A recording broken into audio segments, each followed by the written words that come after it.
निश्चित रूप से घर वापसी हुई है और मैं लोकनायक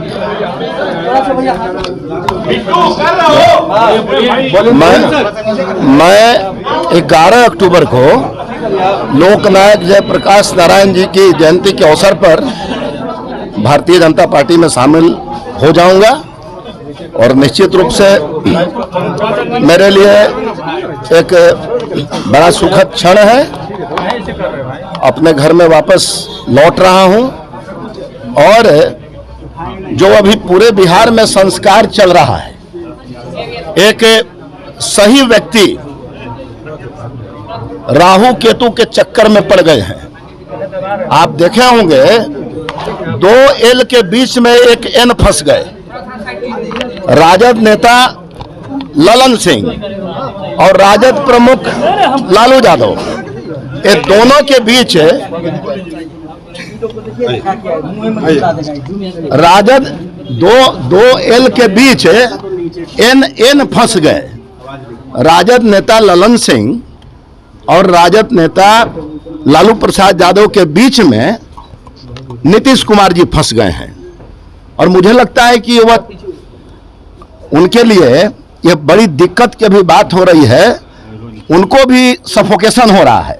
अब क्या पता उस सफोकेशन से कब निकलेंगे ये हम नहीं जानते हैं, लेकिन जो संस्कार राजद नेता ललन सिंह जदयू में राष्ट्रीय अध्यक्ष के नाते जिस प्रकार से वो व्यवहार किए, कार्यकर्ताओं के साथ व्यवहार कर रहे हैं, हमें लगता है कि उनका भविष्य बहुत ज़्यादा दिन तक नहीं है। और मेरे लिए सुखद क्षण इससे क्या होगा।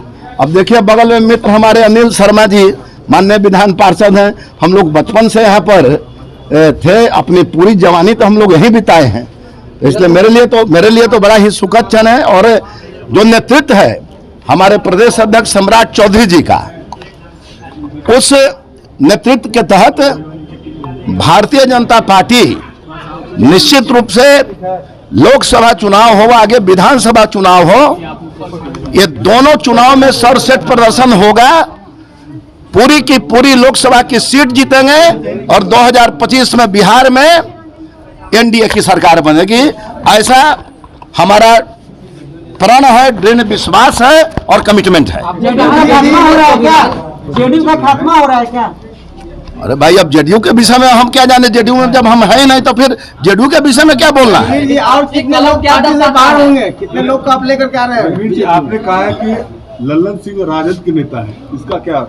इसका अर्थ है ये कि ललन सिंह जी राजद का काम कर रहे हैं। आप देखिए भली भांति सरकार एनडीए की चल रही थी, जैसे ललन सिंह आते हैं पुनः जो है कि सरकार महागठबंधन की बन जाती है, तो जब जब उनका पदार्पण होता है तो महागठबंधन के साथ नीतीश कुमार जी चले जाते हैं। इसका मतलब ललन सिंह जी राजद के नेता है। ये तो मैथमेटिकल कैलकुलेशन है, इसमें कहाँ कोई बात है।